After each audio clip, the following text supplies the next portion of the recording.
Bonjour à toutes et à tous, bienvenue dans le deuxième épisode de la série La question de la mémoire. Pour en parler, nous donnons la parole encore une fois à Franz Walter, historien universitaire cinéaste, l'invité de notre premier épisode. Terre des érudits. Terre des érudits, le podcast de l'Institut français en Haïti. Bonjour Franz Walter. Bonjour Marc Sony, c'est toujours avec plaisir que je réponds à ton invitation. Bonjour aux auditrices et auditeurs de ce podcast.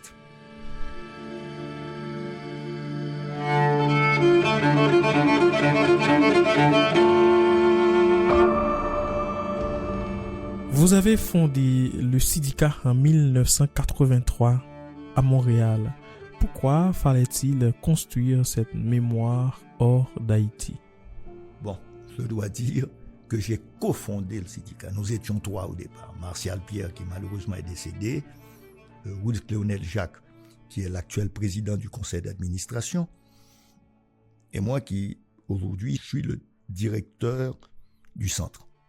Alors, l'idée de fonder un centre de documentation part du constat que nous étions une communauté importante et qu'il fallait à la fois préserver la mémoire de cette communauté, à la fois, je dirais, préserver une mémoire haïtienne. Donc, il fallait choisir un nom, et ce nom peut sembler un peu très compliqué, mais il se réfère à trois choses. C'est un centre de documentation, c'est-à-dire préserver les écrits, la documentation sur Haïti, livres, archives, photos, enfin tout ce qui permet peut-être de s'appuyer sur cette documentation qui n'est pas accessible dans les archives canadiennes, montréalaises ou québécoises, enfin en grande partie.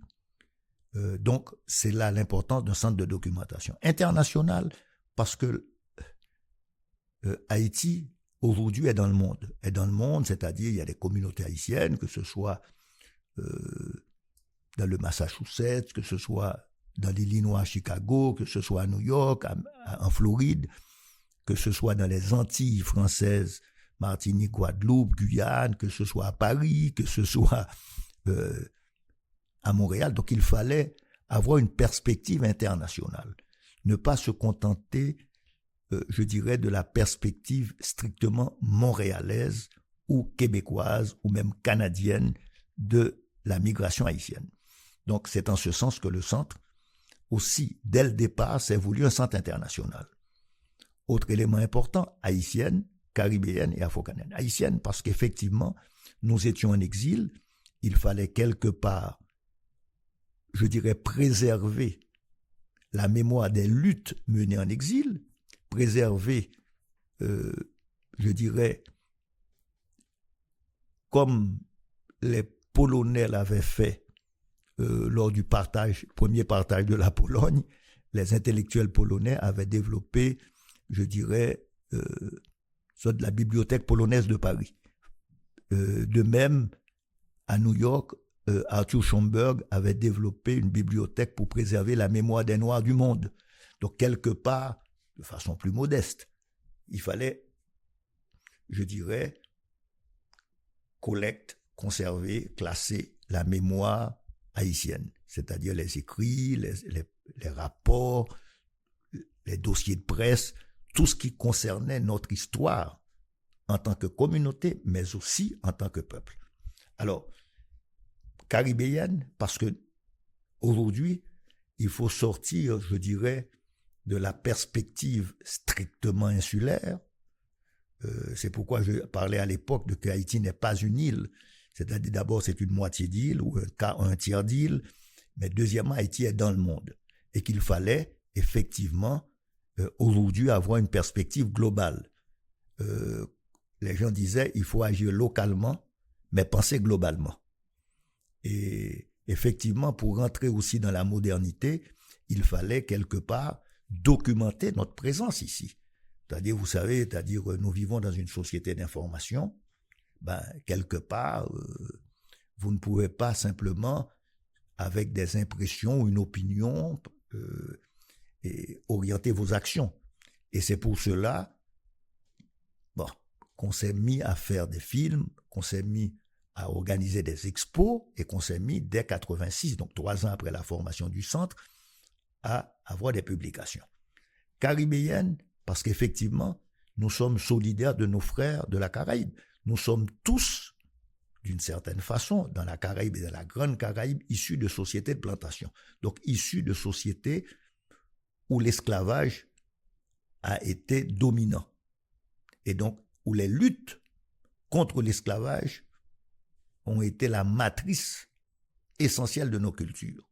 Nous partageons avec tous nos frères et sœurs de la Caraïbe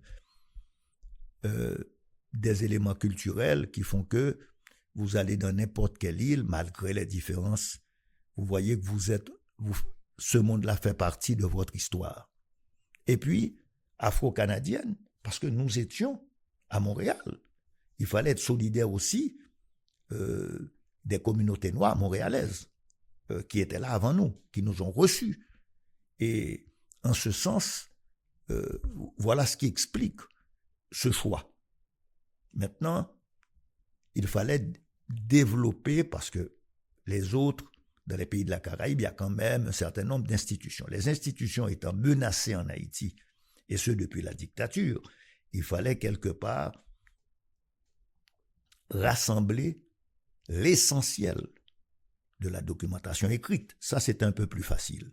C'est-à-dire d'avoir des livres, d'avoir des rapports qui ont été publiés, Donc, c'est ainsi que la bibliothèque est devenue un centre de référence international pour la diaspora haïtienne. On a aujourd'hui plus de 30 000 livres sur Haïti et des gens viennent de partout consulter ces livres. Non seulement les Haïtiens, mais les chercheurs sur Haïti, les journalistes, même les gens du gouvernement, je pense, qui viennent consulter. Autre chose, après on s'est dit, mais il faut aussi préserver la mémoire visuelle d'Haïti. Et la mémoire visuelle, c'est aussi développer une photothèque. Donc, essayer autant que faire se peut, rassembler tout ce qu'on pouvait de façon à la fois physique, la documentation photographique. Parce qu'en Haïti, il n'y avait pas de photothèque. Il n'y avait même pas, je dirais, une documentation photographique importante à la Bibliothèque nationale. On a certes quelques photos un peu partout, mais on n'a pas, je dirais, de façon systématique, des collections qui restent privées encore en Haïti. Et un autre aspect qui me semblait important, c'est que c'était la solidarité avec Haïti. Donc, il fallait développer d'autres projets, d'autres programmes qui en appelaient à la solidarité, que ce soit celle de nos frères caribéens qui sont ici, et qu'il fallait quelque part qu'on développe ces relations avec des centres caribéens dans les Antilles françaises, en Guyane, à Cuba, en République dominicaine, parce que nos combats pour l'émancipation sont des combats qui concernent toute la zone. Mais parce qu'aussi, on est tous concernés par les problèmes environnementaux, c'est-à-dire multiplication des cyclones, problèmes de tremblements de terre, problèmes d'algues comme les sargasses, mais aussi tout ce qui implique ces changements climatiques des 20-30 prochaines années. Alors, quelque part, on a essayé dans nos publications, par exemple, il y a un livre magnifique qui a été publié par Alex Belland qui s'appelle Haïti déforesté, paysages recomposés. Il y a d'autres travaux qu'on a pu faire sur les femmes haïtiennes, par exemple un livre sur la mémoire des femmes haïtiennes, sur leur parcours migratoire. Ça s'appelle Parcours de femmes. Une centaine de femmes haïtiennes ont généreusement publié des textes sur leur expérience au Québec. On a aussi poussé des gens à écrire des livres qui peut-être n'ont pas une valeur littéraire très importante, mais ce sont des ouvrages qui traduisent le processus de migration. Par exemple, je crois que ça s'appelait De Limbé à Belleuil, ou encore de Jacmel à Montréal. Donc, ce sont des parcours migrants qui nous permettent de comprendre de façon peut-être subjective ce processus de migration. De même, avec l'Université Concordia, le département d'histoire orale, on a fait toute une série, je pense qu'on a plus de 40 entrevues en profondeur, c'est-à-dire des fois plus de 8 heures d'entrevues, sur ceux qui sont arrivés comme des réfugiés politiques à différentes époques. Alors, ça aussi, c'est une documentation fondamentale pour les prochaines années. Alors, ça aussi, c'est un travail, je dirais, qui était fait pour préserver cette mémoire, qui est devenue importante, surtout après, je dirais, la chute de la Maison du Valier, mais surtout, je dirais, dans cette période chaotique que nous vivons, avec des destructions de bibliothèques, il est extrêmement important de préserver cette mémoire pour le futur.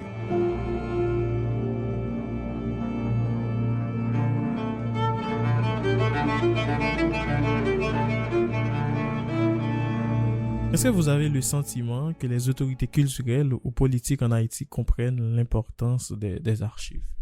Je ne crois pas.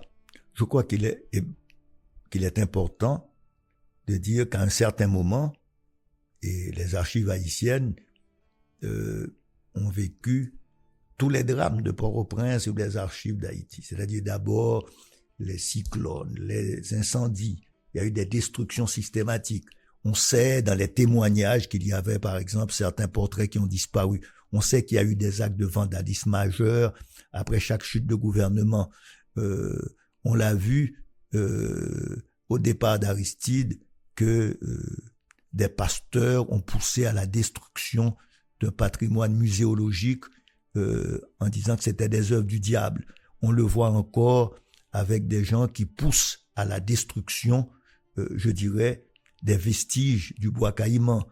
Mais on l'a vu aussi à l'époque du rejeté, dans les années 40, quand des prêtres catholiques, des évêques, ont poussé à une sorte de pillage des temples vaudous, où on est parti avec des tambours sacrés ou des objets du culte qui ont fini, non pas détruits, mais peut-être dans des musées universitaires ou ailleurs.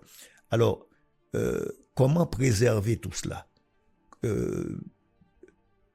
Tu as vu un peu le travail, mais par exemple, on a hérité de toute une documentation sur la construction du musée d'art haïtien.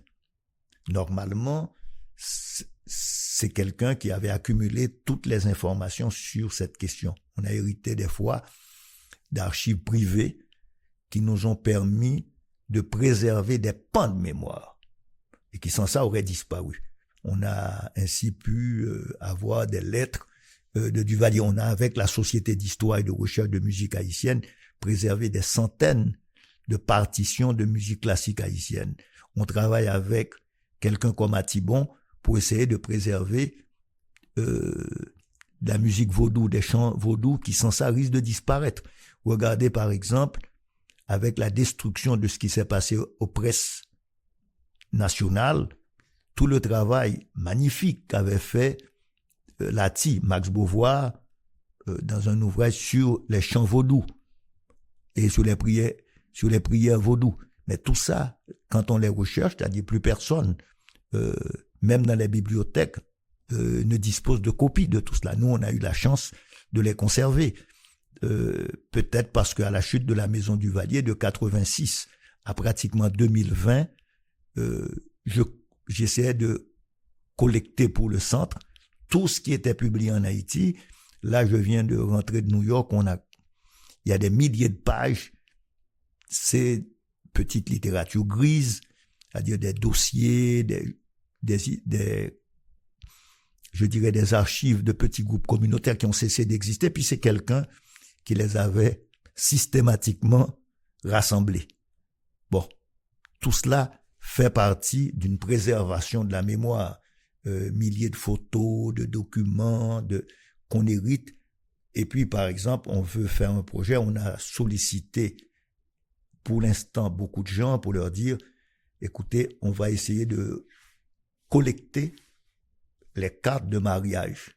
Alors quelqu'un m'a dit, mais qu'est-ce que tu fais avec? Je dis non, 1000 cartes de mariage te révèlent Est-ce que les gens se marient entre eux, se marient dans les mêmes régions, dans les mêmes religions, se marient avec d'autres communautés? Donc, il y a une masse d'informations qui est nécessaire, peut-être, pour les historiens de demain, puisque nous sommes à l'extérieur. Alors, là encore, je pense qu'on a pu préserver beaucoup de choses. Mais c'est ce que j'appelle des pans. Moi, je circule, par exemple, je viens de travailler avec quelqu'un qui est en train de préparer les échanges d'Anthony Phelps avec un grand poète cubain, Retamar. Donc, je suis allé contacter les gens de Limoges qui ont préparé, je dirais, un catalogue des papiers de René Despestre. Les papiers d'Omile Olivier sont à l'Université de Montréal. Tout ça est dispersé un peu partout, mais comment les préserver? C'est-à-dire, comment retrouver tous les papiers de Dany Laferrière, de ce qu'il a publié en Haïti avant son départ d'Haïti? Comment des documents éphémères, affiches, on essaie de rassembler tout ça. Donc, c'est un travail de moine, c'est un travail qui prend du temps, mais qui est nécessaire pour les générations futures. Parce que on a ainsi hérité des collections complètes des archives de Georges Anglade, de Max d'Orsainville. Par exemple, Max d'Orsainville, père, Max Hénec d'Orsainville, le frère de Roger d'Orsainville, on a hérité de ses collections de papier. Il était responsable des Nations Unies pour les indépendances africaines. Donc, il a des témoignages sur les Haïtiens qu'il rencontre en Afrique, etc. Mais j'ai retrouvé 38 cahiers manuscrits. Donc, sur ses voyages en Afrique, ses rencontres avec les exilés, les émigrés haïtiens en Afrique. Donc, c'est un travail collectif. D'abord, on essaie d'avoir tout ce qu'on peut sur Montréal. Il y a eu des petits journaux, il y a des fois un journal, par exemple, une petite revue des professeurs haïtiens qui s'appelait Le Lien. Comment constituer une série complète?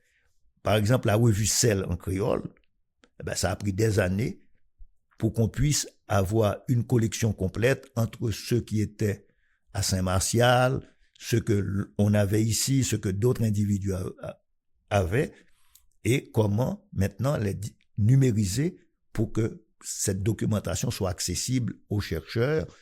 Et donc, c'est un travail, je dirais, de longue haleine, c'est un marathon et pas un 100 mètres.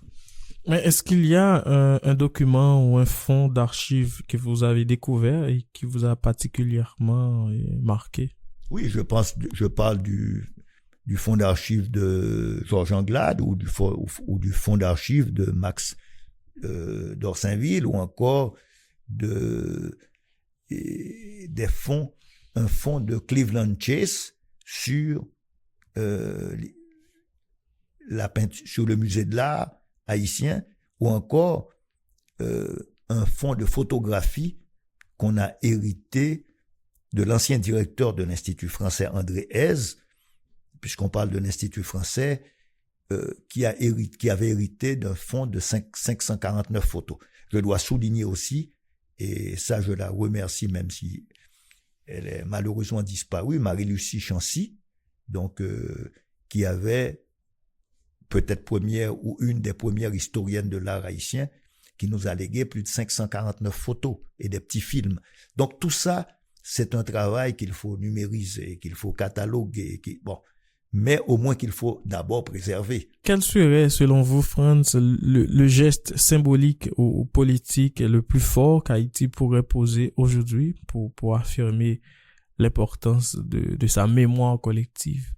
Je crois que quelque part, je pense à ce qui s'est fait à Cuba, ce qui s'est fait en République dominicaine, de constituer des fonds d'archives, de traiter ces fonds d'archives, parce qu'il y a quand même des fois, grâce à l'UNESCO ou à d'autres instances culturelles, la possibilité de numériser tous ces fonds pour les rendre accessibles. Parce qu'effectivement, une meilleure connaissance de l'histoire est importante. Donc, notre souci aujourd'hui au syndicat parce que c'est ce que j'appelle des archives en péril. Et je ne parle pas de ce qui est collecté à Montréal, je parle plutôt des archives en Haïti. C'est-à-dire on a toujours le risque que des groupes armés s'attaquent au fonds d'archives. Or, un pays sans mémoire est un pays sans avenir. Il y a certes la question de savoir d'où nous venons pour savoir où nous allons. Merci Franz, c'était un grand plaisir. Merci beaucoup Marc, Sonny. Merci, c'était avec nous Franz Voltaire, directeur du syndicat, historien, cinéaste. À bientôt pour un prochain épisode.